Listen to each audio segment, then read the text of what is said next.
a show that tackles the big issues affecting the BVI and the rest of the Caribbean. Searches for answers to today's big questions and gives viewers a unique perspective on developing stories. Follow the big story with me, Kathy Richards, only on GTV.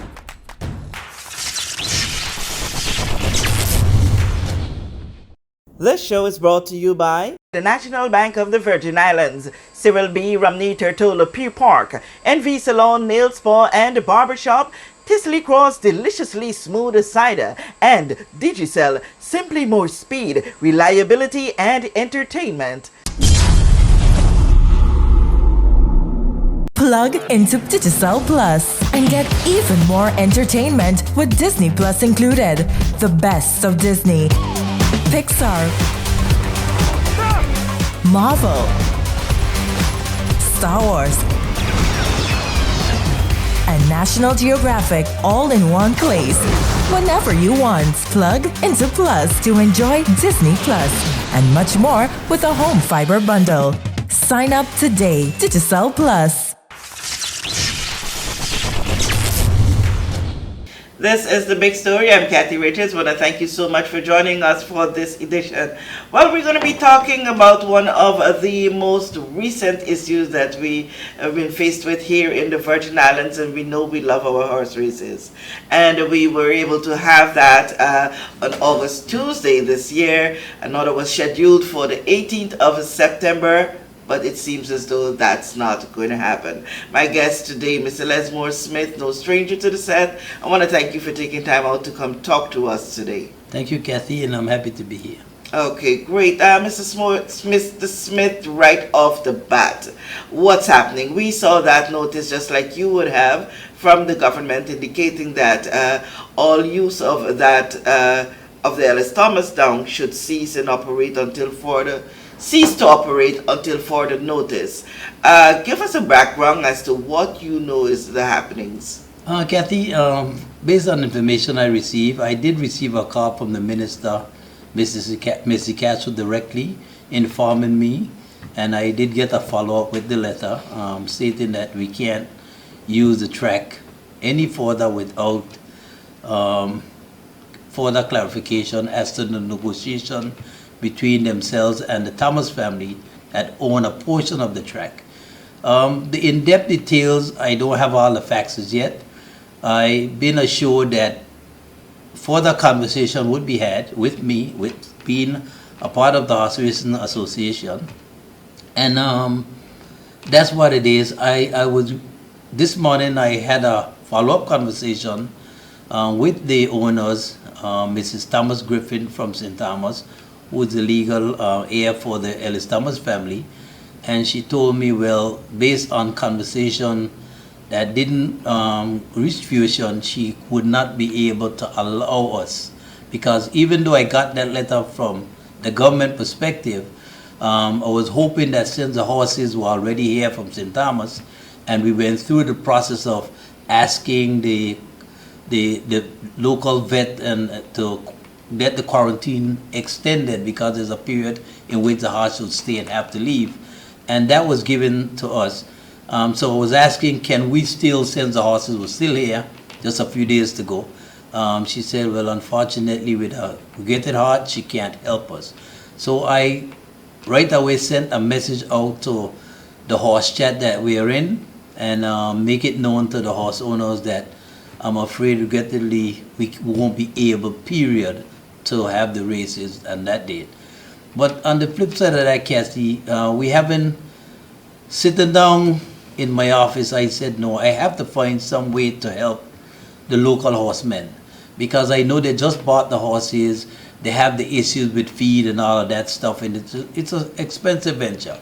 And what I came up with is, why not find a way to create a fund day for them, for us, to raise a bit of revenue to help bring some feed in to offset it, because we don't know when this brokerage will end, when the deal will really come to closure. So we're looking at on Sunday, same 2 o'clock, 1:32. Same Sunday 18th? Same Sunday 18th. We're going to have, because where the grandstand is belongs to the government. So we won't be in any trouble with that.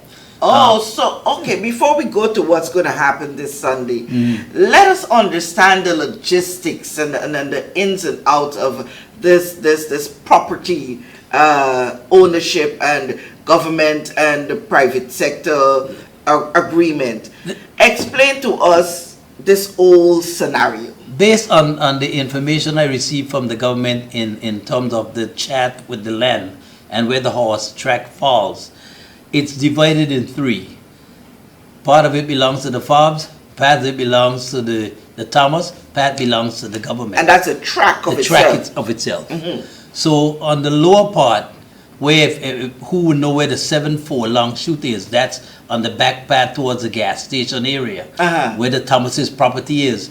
They own like just after you pass the finish line, it go like a diagonal across the line where that old building is in the middle of the track. So they own that portion in the back there. From there up on the higher portion is owned by the FOBs, but the government own where the stables are, come all the way down on that end towards the grandstand area. So we're in good state when we come to the stables situation. We're in good state when it comes to the grandstand situation. But the track in itself is where the implication is. A portion of the track is the track. There is no issue with the FORBS side of things. As far as I know, no, ma'am. As far as I know, from what I've learned, the FOBs, I didn't hear any name saying about the FOBs say there was an issue. They were allowing us still to proceed as usual. So that as far as I know. I can't say if the government had some other information that I'm not privy to.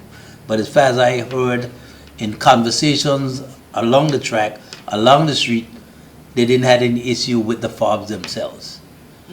So that's what it is. And I'm hoping that if whatever resolution reached to, I believe then everybody that is in the equation, I believe will be taken care of in whatever manner of disposal, whether the lease continues or a purchase agreement. I don't have that information, but those are the two options that I think would be on the table. Okay. To keep things and hope and faith alive. Okay. What is the general size of a horse track? How much land do you need to have a proper track? A proper track, I think we're going to take about probably 10-15 acres. They're talking about the stables, the grandstand, the running surface. The track that we have basically now is only a 4 long track. There were plans in the making to extend it to 5, whereas we had to take up more of where the basketball court is. You will now reshuffle everything and go towards the basketball court. It's going to take us further around the bend, wind up right up in front of the bathroom where you know the stables are. That would take us into that section, back down the runway. And that's government's land? And no, that's still mixed up with the FOBs. Oh, okay. And a portion of it, up higher will be the Matthias. Okay. And then the government. Okay. So it's a whole lot of reshuffling in order to make everything into a one setting for the government. And we know the parimutuel, the game has just been approved, and government would not be able to lease the track to some entity with all this happening. So it's going to have to come under one heading. And that's why I believe for some reason the only safe way out for them to be able to invest further down or sublet the track in its entirety would have to purchase whatever. So it will be the government track. And didn't have you coming to me to pay me for this piece and going to somebody to pay them for that piece. That wouldn't be good business. So in order for it to come where the government can lease it, they're going to have to bring it under one heading, government-owned property.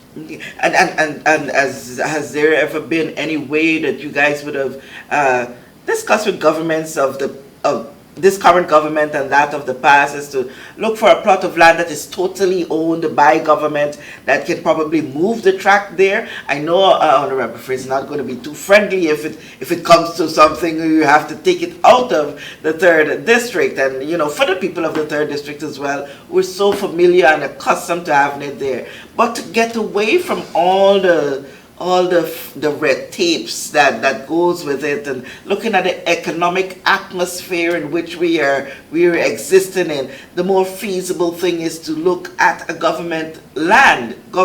a fully owned government plot of land, and let's have the track. Well, the only place I know that government will have that available land will be Anegada. That's being honest, flat. Wow.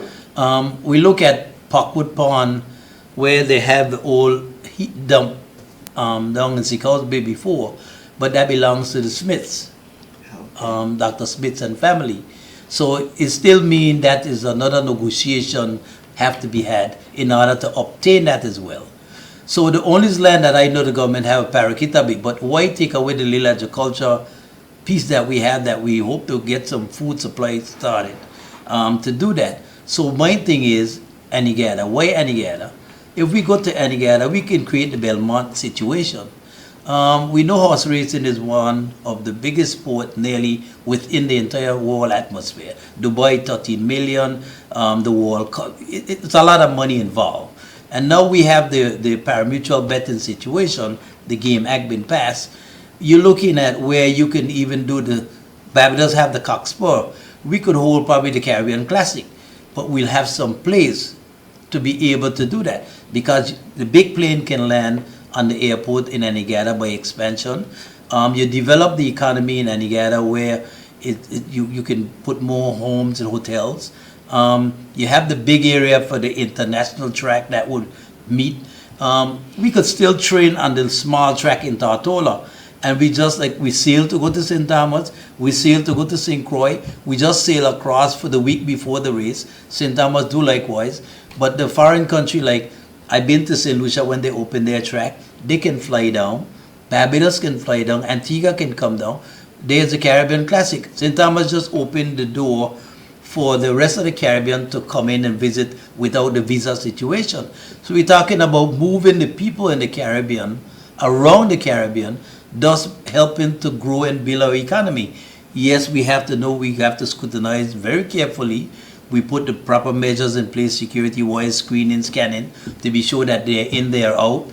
But the possibility to make it happen is there. It's just for us to open our eyes and just got to decide we're going to go and do it or we're not going to go and do it. So it's a challenge, and it's going to take a lot of guts to go to the challenge. But if we intend to make the economy work, we're going to have to find other means of being able to create a better tourism product by having people move. And, people can stay in Tortola and fly across the day after. You got the big rich guys flying down in their jet, landing in Anegada on the airport. They go. It can happen, because horse racing is one of the, to me, besides basketball in America, pays some of the most money. Wow. So, wow. And this has been a discussion of the past? It's a discussion that we are looking at. Some sort of it was thrown on the table before. I guess you need the right people to the table, because to me, sometimes how I look at it, if I don't understand it, I don't benefit from it, then I'm not getting involved with it. And I think that sometimes is like, okay, you're the exceptional journalist. I don't know about journalism. I can't come over your chair. I have to stay on the other side of the table. But I believe I can come on your side and do what you're doing, and then make a mess of it before we have the dialogue. And I think sometimes we need to create more dialogues, better dialogues, in order for us to be able to understand how we can grow together. And stop thinking it's Kathy's ideas that, no, it's an idea. What we're looking at, and how can we move it along? And I think we need to begin to look into those areas. But to come back to Sunday. Yes, yes. Oh, wow. We're looking at having a nice fun day to raise funds, help to raise some funds. The Horse Owners Association going to have the bar. We're going to have other people with the food concession, but we're going to have the bars. That's the way we're going to be able to make a few dollars to be able to send to Puerto Rico and buy like shipment of food, to be able to disperse to the house owners to help dissect the costs. We don't know how long this brokerage is going to take. We don't know how long negotiation going to reach their head. But in the meantime, the guy can't sit there pushing the money out of their pockets because they were dependent on the purses. Those are the things that help to feed the horses. And then if that's not coming, then you leave it, the strain on the people. It is just part of the horses. So it could be pretty strenuous economically, knowing that with all that's happening before, but just trying to keep our culture and sport alive. So we're looking at having a nice fun day with the swimsuit competition. I just spoke to the gentleman that have all these nice big pool and the water slide. And we have DJ Push Pop going to be there, live music, and we're going to have food and drinks on sale. Nothing to come in the door. And Rotary, remember Rotary Club was hoping to have their $20,000 drawing on the 18th. And I showed them, you're going to be able to make the $20,000 even in sale while you're there, because we're going to have all those guys around and all those girls around. And it's just $10. The $10 you have to pay to come in, now buy a ticket. Well, the tickets are $20. Well, you only have to add to it. You just add $10 for to it, yes. Yeah. The $10 that we take away from you, add 10 and you're good to go. Because you don't have to pay to come. $20,000 on the spot. On the spot. Because we know for August, the gentleman, Mr. Banville, was the lucky winner of the 5,000. Oh yes. So if you're getting $20 for $20,000, why not? Why not? Why not? Take a shot at it. I think that's a brilliant idea to still have something on the day, because I can tell you, I felt it from the community, felt the disappointment, because everyone was like so ready, one, to go to try and get that $20,000, and two, to enjoy the sport that is so much accustomed to and love. So to hear now that you have been able to, and I must compliment yourself and your members of the association for thinking out of the box. That's a thought out of the box. And no, we would have made several attempts before to have this discussion when right after we heard the announcement. But the best is always left for the right time. Yeah. And so, I think it's gonna be a great day. I think it's gonna be a good fun day. The Monday is a holiday, and I think it gives us the opportunity. The Monday is a holiday. Yeah, they're giving us Monday off for the burial of. You're sure about it? I heard that openly. You heard that openly? Okay, so you heard it first here too. Yeah. I heard that the Monday is a holiday based on the burial of Queen Elizabeth II. May God bless, rest us all in peace. And so they're giving us the Monday off. So we don't have to worry. We just get up and pay our tribute, respect. We don't have to worry about going to work. So even if you have a little bit too much coke in the drink, you had a minute to sleep it off. You had too much coke in the drink. Yeah, I can't say the other thing. So you know. I trust you to put some humor into every situation. Nothing takes you too much. You can't afford to. You can't afford to. I mean, hey, you got to keep going. Yes. When life throw you down, you have to find another way to get up and fight. And I don't believe that we should just lay down, roll over, and play dead. It's an opportunity to come back. And I believe when this is resolved, we're going to be better than ever. We're going to be better than ever. Some people say when you throw down and you have to roll a little bit, roll. Let the sand be a scrub for clean your skin off. So when you get up, you wash off. Wash off and you're better. You're better. Because they use the sand when they go to the beach to scrub. Yeah, I use it especially to scrub my feet. Okay. And it's one of the purest thing to do. Yes. So let's more, different angles of this entire situation we would have heard from you. What is the likely reason for what's going on, and all the ins and outs of it, and we would have learned so much. We are now a little bit wiser on the issue, and we hope that with the government doing what they're called to do, that is to represent for the people of the territory at all levels and with every cause, we hope we come out, like you say, better for it. And I must say, I openly will thank the Thomas's family for the August race they allow us to run, because apparently the negotiation was going before then, and they allow us to run that race. I publicly want to say thanks to them, and whatever the outcome is, I hope it's in everybody's favor. And I just want them to know there was a situation where I learned that one of the family member was apparently threatened. And I'm saying to the nice people of the VVI, we can take licks, but we don't go that far with what's happening. It's not our fight. It's not our fault. I understand from the horse racing fraternity, the nice people that invest in their horses want to see them run. But it's not our fight. It's not our fault. Let who have to walk it out.